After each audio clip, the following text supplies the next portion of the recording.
आज का बाइबल का वचन यशायाह का ग्रंथ अध्याय 60 वचन 1 से 6। आज का दूसरा वचन संत पौलुस का एफिसियों के नाम पत्र अध्याय 3 वचन 2 से 3 और 5 से 6। और आज का सुसमाचार सन्मति के अनुसार अध्याय 2 वचन 1 से 12। यशायाह का ग्रंथ अध्याय 60 वचन 1 से 6। उठकर प्रकाशमान हो जा, क्योंकि तेरी ज्योति आ रही है और प्रभु ईश्वर की महिमा तुझ पर उदित हो रही है। पृथ्वी पर अंधेरा छाया हुआ है और राष्ट्रों पर घोर अंधकार, किंतु तुम पर प्रभु उदित हो रहा है, तेरे ऊपर उसकी महिमा प्रकट हो रही है। राष्ट्र तेरी ज्योति की ओर आ रहे हैं और राजा तेरी उदयमान प्रकाश की ओर। चारों ओर दृष्टि दौड़ा कर देख, सब मिलकर तेरे पास आ रहे हैं। तेरे पुत्र दूर से चले आ रहे हैं, लोग तेरी पुत्रियों को गोद में उठा कर लाते हैं। यह देखकर तू प्रफुल्लित हो उठेगी, तेरा हृदय आनंद से उछलने लगेगा, क्योंकि समुद्र की संपत्ति और राष्ट्रों का धन तेरे पास आ जाएगा। ऊंटों के झुंड और मिदियान तथा एफा की सांडनियां तुझ में उमड़ पड़ेगी। शाबा के सब लोग प्रभु की स्तुति करते हुए सोने और लबान की भेंट ले आएंगे।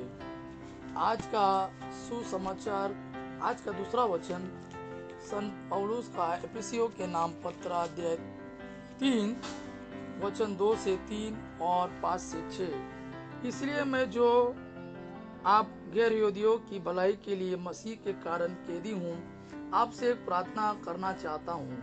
आप लोगों ने अवश्य सुना होगा कि ईश्वर ने आप लोगों की भलाई के लिए मुझे अपनी कृपा का सेवक कार्य सौंपा है। उसने मुझ पर वह रहस्य प्रकट किया जिसका मैं संक्षिप्त विवरण ऊपर दे चुका हूँ। वह रहस्य पिछली पीढ़ियों में मनुष्यों को नहीं बताया गया था और अब आत्मा के द्वारा उसके पवित्र प्रेरितों और नबियों पर प्रकट किया गया है। वह रहस्य यह है कि सुसमाचार के द्वारा यहूदियों के साथ गैर यहूदी एक ही विरासत के अधिकारी है, एक ही शरीर के अंग है और ईसा मसीह विषयक प्रतिज्ञा के सहभागी है। आज का सुसमाचार सन्मति के अनुसार अध्याय 2 वचन 1 से 12। ईसा का जन्म यहूदिया के बेतलहम में राजा हेरोद के समय हुआ था। इसके बाद ज्योतिषी पूर्व से यरूशलेम आए और यह बोले, यहूदियों के नवजात राजा कहाँ है? हमने उनका तारा उदित होते देखा, हम उन्हें दंडवत करने आए हैं। यह सुनकर राजा हेरोद और सारा यरूशलेम घबरा गया।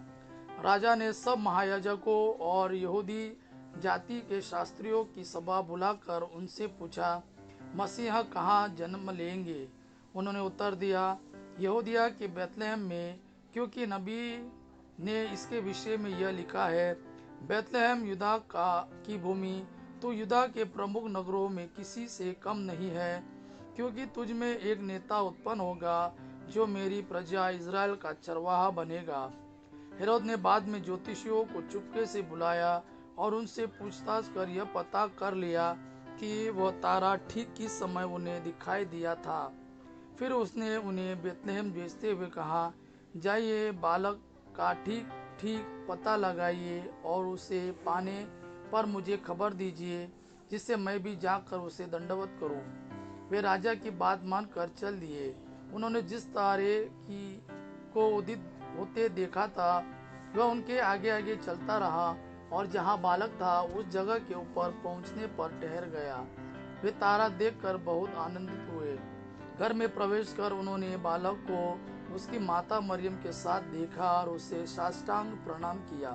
फिर अपना अपना संदूक खोलकर उन्होंने उसे सोना, लोबान और गंधरस की भेंट चढ़ाई। उन्हें स्वप्न में यह चेतावनी मिली कि वे हेरोद के पास नहीं लौटे, इसलिए वे दूसरे रास्ते से अपने देश चले गए। यह प्रभु का वाणी है। प्रभु को धन्यवाद। अबा पिता की महिमा और पुत्र यीशु का प्रेम आप पर सदा सर्वदा बना रहे। आमीन।